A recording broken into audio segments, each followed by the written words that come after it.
Heh.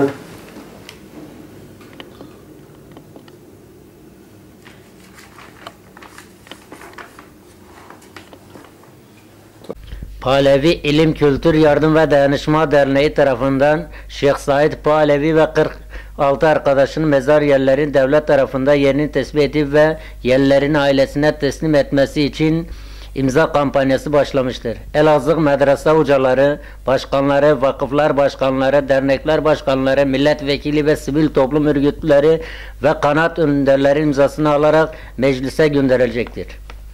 Bize destek verenler, Elazığ Sivil Toplum Örgütü başkanları ve üyeleri, birçok siyasi partiler ve belediye başkan adayları ve kanaat önderleri, medrese hocaları ve imamları başlatmış olduğumuz bu imza kampanyasına imzalayarak bize destek verdiler. Allah hepsinden razı olsun.